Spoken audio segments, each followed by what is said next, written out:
బైబిల్‌ని ఎవరు వ్రాశారు? బైబిల్‌లో ఉన్న దేవుడు ఎవరు? పాత నిబంధనలో ఉన్న దేవుడు, కొత్త నిబంధనలో ఉన్న దేవుడు వారిద్దరూ ఎవరు? నా ఫ్రెండ్స్ నన్ను ఈ విధంగా అడిగారు. దానికోసమే ఈ వీడియో చేస్తా ఉన్నాను. చూసి మీరు కూడా ఏం సమాధానం చెప్పానో తెలుసుకోమని కోరుతా ఉన్నాను. హాయ్ ఫ్రెండ్స్, మీరు చూస్తున్నారు మురళీకృష్ణ వీడియోస్. ఈరోజు నేను బైబిల్ గురించి కొన్ని విషయాలని తెలియజేయాలని మీ ముందరకు వచ్చా. నిన్న ఒక ఫంక్షన్ జరిగింది, పుట్టినరోజు ఫంక్షన్. నా స్నేహితులందరూ అక్కడ ఉన్నారు. నన్ను కూడా పిలిచారు, నేను కూడా వెళ్ళాను. యేసుక్రీస్తు గురించి టాపిక్ వచ్చింది. అప్పుడు వాళ్ళు నన్ను బేస్ చేసుకుని కొన్ని క్వశ్చన్స్ అడిగారు. అరే, బైబిల్ రాసింది ఎవర్రా? అసలు బైబిల్లో ఉన్న దేవుడు ఎవరు? యేసుక్రీస్తుకు ముందు ఉండే దేవుడు ఎవరు అని చెప్పి నన్ను క్వశ్చన్లు అయితే అడగడం అయితే జరిగింది. అక్కడ ఉండేవారంతా చాలా క్వశ్చన్స్ అడిగారు. నన్ను మాత్రం సమాధానం చెప్పనివ్వలేదు. క్వశ్చన్సే అడిగారు అన్నీ. నేను ఇప్పుడైతే నన్ను అడిగిన క్వశ్చన్స్కి ఆన్సర్ అయితే చెప్పాలనుకుంటా ఉన్నాను. బైబిల్ని రెండు విభాగాలుగా చూడొచ్చు. ఒకటి పాత నిబంధన, రెండవది కొత్త నిబంధన. పాత నిబంధన అనేది క్రీస్తు పూర్వం జరిగిన సంగతులను గురించి వివరిస్తూ ఉంది. కొత్త నిబంధన యేసుక్రీస్తు పుట్టిన తర్వాత ఆయన జీవితము, ఆయన యొక్క మరణము, ఆయన పునరుద్ధానము, అలాగే యేసుక్రీస్తు శిష్యులను గురించి, వారు చేసిన కార్యములను గురించి కొత్త నిబంధన అయితే తెలియజేస్తూ ఉంది. నేనైతే యేసు ప్రభు అంటే ఎవరో అనేది ఎరగను. అయితే యేసుక్రీస్తుని తెలుసుకున్న తర్వాత బైబిల్ని చదివి అందులో ఉండే సత్యాన్ని, యేసుక్రీస్తు మానవుల పాపం నుంచి రక్షించడానికి వచ్చిన సృష్టికర్త అయిన దేవుడు, అలాగే చనిపోయిన తర్వాత మోక్షాన్ని అనుగ్రహిస్తాడని నేనైతే తెలుసుకున్నాను. దాన్నే అనుసరిస్తూ ఉన్నాను. అది సత్యమని నమ్ముతూ ఉన్నాను. అయితే ఇప్పుడు నేను చెప్పదలిచింది ఏంటంటే, బైబిల్ని ఎవరు రాశారు అని అడిగిన క్వశ్చన్కి నేను స్క్రీన్ మీద చూపిస్తూ ఉన్నాను. దాన్ని మీరు కూడా చదవచ్చు. బైబిల్ అనేది ఒక వ్యక్తి రాసిన పుస్తకం కాదు. ఇది దేవుని ప్రేరేపణతో వేర్వేరు కాలాల్లో వేర్వేరు వ్యక్తులు వ్రాసిన 66 పుస్తకాల సమాహారం. అంటే దేవుడు మనుషుల ద్వారానే తాను ఏర్పాటు చేసుకున్న ప్రవక్తల చేత, అలాగే యేసు ప్రభు శిష్యుల చేత ఈ గ్రంథాన్ని వ్రాయించడం అయితే జరిగింది. అలాగే ఈ బైబిల్ నిర్మాణం అనేది పాత నిబంధన గ్రంథము అంటే ఓల్డ్ టెస్ట్మెంట్ అంటారు. ఇందులో 39 పుస్తకాలు ఉన్నాయి. వ్రాసిన వారు మోషే, యెహోషువ, సమూయేలు, దావీదు, యెషయా, ఇర్మియా, యెజెస్కేలు, దానియేలు మొదలైన ప్రవక్తలు, ఇంకా కొంతమంది ప్రవక్తలు కలిసి ఈ పాత నిబంధన గ్రంథంలోని పుస్తకాలని వ్రాయటం అయితే జరిగింది. ఇది వ్రాయబడిన కాలం సుమారు క్రీస్తు పూర్వం 1500 నుండి 400 వరకు. భాష ప్రధానంగా హిబ్రూ, కొంత అరమాయిక్ అనే భాషలో వ్రాయడం అయితే జరిగింది. అలాగే కొత్త నిబంధన విషయానికి వస్తే న్యూ టెస్ట్మెంట్ అంటారు దీన్ని. దీంట్లో ఉండే పుస్తకాల సంఖ్య 27. వ్రాసిన వారు మత్తయి, మార్కు, లూకా, యోహాను, పౌలు, పేతురు, యాకోబు, యోదా మొదలైన వారు. ఇందులో కొంతమంది యేసుక్రీస్తు శిష్యులు, అలాగే ప్రభు పిలుచుకున్న కొంతమంది దైవజనులు 27 పుస్తకాలను అయితే వ్రాయడం జరిగింది. కాలం చూస్తే క్రీస్తు శకం 45 నుండి 100వ సంవత్సరం వరకు ఈ కొత్త నిబంధన గ్రంథం అయితే వ్రాయడం జరిగింది. ప్రధాన భాష ఏంటంటే గ్రీకు భాషలో వ్రాయబడింది. మొత్తంగా చూస్తే బైబిల్ని వ్రాసిన వారు మొత్తం రచయితలు అని అంటే సుమారు 40 మంది. ఇది ఏ ఒక్క వ్యక్తితో రాసినది కాదు. బైబిల్ అనేది ఒక వ్యక్తి రాస్తే కల్పితం అవుతుంది. క్రీస్తు శకం 100వ సంవత్సరం వరకు వ్రాయబడిన సంగతులు అన్నమాట ఇవి. కాల వ్యవధి చూస్తే 1500 సంవత్సరాలుగా చెప్పబడుతూ ఉంది. రాసిన ప్రదేశాలు ఆసియా, ఆఫ్రికా, యూరప్ దేశాల్లోని వేరువేరు ప్రాంతాలు. రచించిన రచయితలు అని అంటే దేవుడు ఏర్పాటు చేసుకున్న ప్రవక్తల్లో నుండి, అలాగే వృత్తులు వాళ్ళు ఏమేమి చేసేవారు అనే దాని గురించి అయితే చూస్తే, దేశాన్ని పరిపాలించే రాజులు, దేవుడు ఏర్పాటు చేసుకున్న ప్రవక్తలు, అలాగే కాపాడేవారు సంఘ కాపరులు అంటారు, కాపరులు, వైద్యులు, మత్స్యకారులు, పన్ను సేకరించేవారు మొదలైన వారందరూ కలిసి ఈ యొక్క 66 పుస్తకాల ఫుల్ బైబిల్ని అయితే వ్రాయడం జరిగింది. కొత్త నిబంధన, పాత నిబంధన గ్రంథాలుగా ఫుల్ బైబిల్గా మన మధ్య ఉంది. ఇది చూసారా, ఇదే ఆ బైబిల్. కానీ బైబిల్ వ్రాసిన అసలు రచయిత ఎవరు అని అంటే, బైబిల్ ప్రకారం సర్వలేఖనమును దేవుని ప్రేరేపణతో వ్రాయబడినది. 2 తిమోతి 3:16 బైబిల్లో వచనంలో చదవచ్చు. ఆయా కాలాల్లో, ఆయా సమయాల్లో ఆయన ఏర్పాటు చేసుకున్న ప్రవక్తల చేత వారితో దేవుడు వ్రాయించాడు.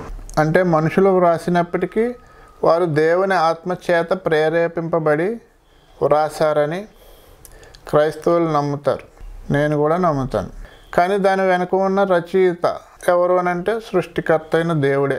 బైబిల్కు ఉన్న సైంటిఫిక్ ఆధారాలు, దానిలో ఉన్న వాస్తవాలు, చరిత్ర, శాస్త్ర సంబంధమైన విషయాలు శాస్త్రీయంగా నిర్ధారించబడ్డాయా లేదా అని తెలుసుకోవాలనుకోవడం, ఇవన్నింటి గురించి అనేకులు అన్వేషిస్తూ ఉంటారు, మాట్లాడుతూ ఉంటారు.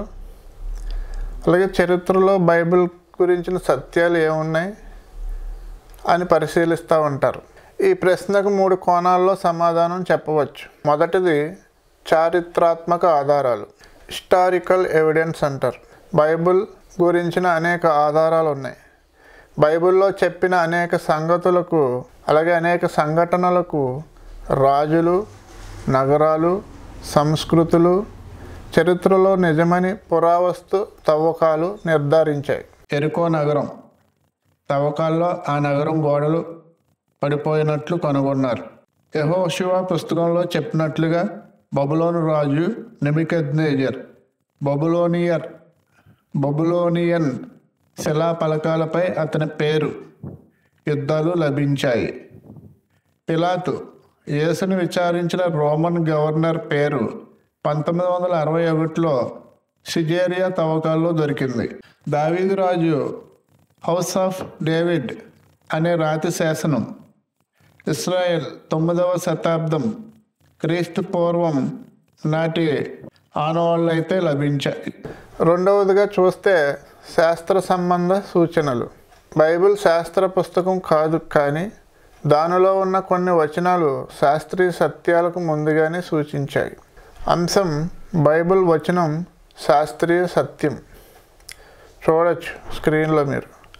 భూమి వృత్తాకారంగా ఉందని యెషయా గ్రంథంలో బైబిల్లో చెప్పబడింది. అప్పటికి ఇంకా సైన్స్ ఇంకా డెవలప్ కాల. అలాగే గాలి బరువు ఉందని యోబు గ్రంథం 28:25లో చెప్పబడింది. వాయువులకు బరువు ఉందని. ఆ తర్వాత సైన్స్ నిర్ధారించింది, దాన్ని కనుగొంది. సముద్ర ప్రవాహాలు ఉన్నాయని కీర్తన 8:8లో చెప్పబడింది. సముద్ర మార్గాలనంటే అవి సైన్స్ తర్వాత నిర్ధారించింది, బైబిల్ చెప్పిన దాన్ని.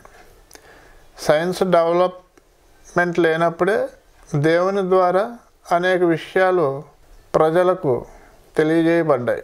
నక్షత్రాల సంఖ్య లెక్కలేనిదని ఇర్మియా గ్రంథంలో 33:22లో రాయబడి ఉంది. ఇప్పుడు మనం చూస్తే ఖగోళ శాస్త్రం కూడా నిర్ధారించింది బిలియన్ల సంఖ్యలో నక్షత్రాలు ఉన్నాయని. మనిషి శరీరంలో రక్తం ఉందని లేవీకాండం 17:11లో వ్రాయబడి ఉంది. సైన్స్ కూడా రక్తం లేకుండా జీవం నిలవదని నిర్ధారించింది. కాబట్టి ఇవన్నీ శాస్త్ర సంబంధ సూచనలు. మూడవదిగా చూస్తే ప్రామాణిక పాఠ్య ఆధారాలు.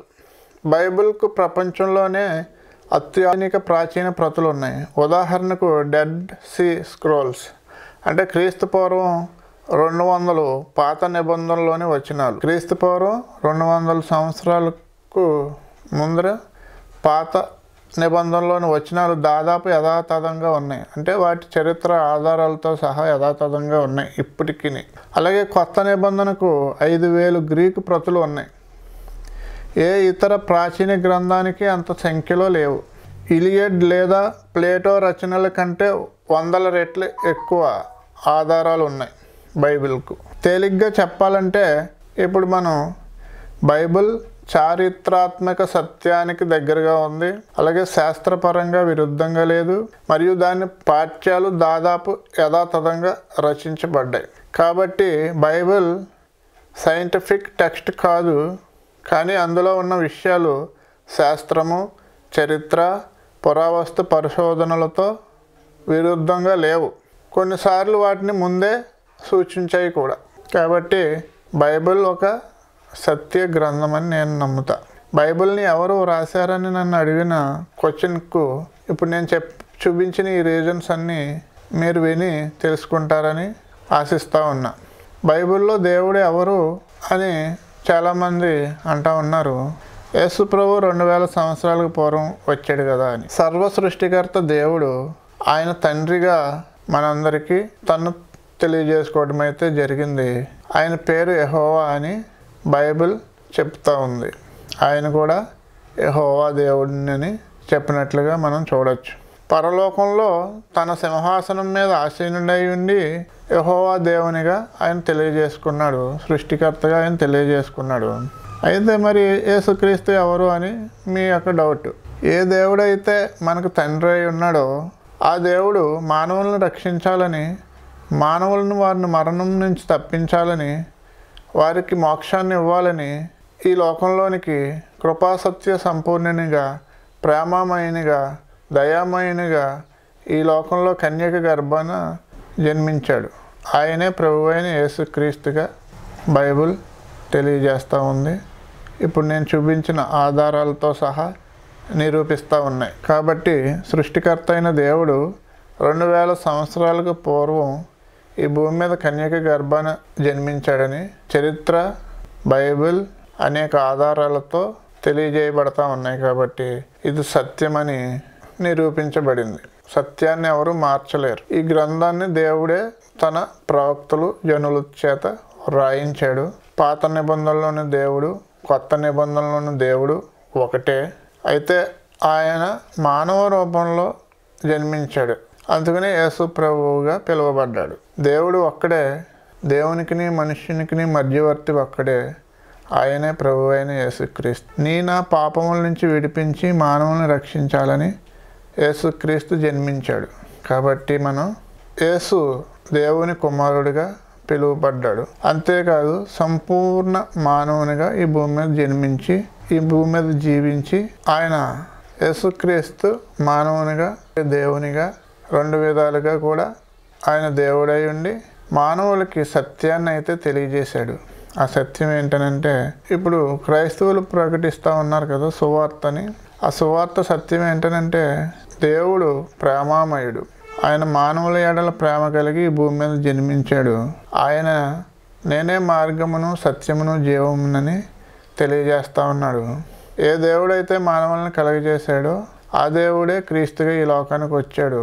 ఆయనే సృష్టికర్త, ఆయనే మానవుల రక్షకుడు, ఆయనే మానవులకు మోక్షాన్ని ఇచ్చే దేవుడు. కాబట్టి ఈ రీజన్స్ అన్నీ విన్న మీరు ఒక సత్యాన్ని తెలుసుకోవాలని మిమ్మల్ని అందరినీ కోరుతా ఉన్నాను. నేను నా ఛానల్లో ఇప్పటి వరకు బైబిల్ గురించి పెట్టలేదు, కానీ నా స్నేహితులు అడిగిన క్వశ్చన్స్ కోసం ఈ వీడియో అయితే చేశాను. మీకు ఏమైనా డౌట్స్, కామెంట్స్ ఉంటే కామెంట్ రూపంలో తెలియజేయండి.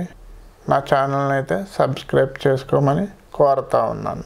Thank you friends. Thank you all.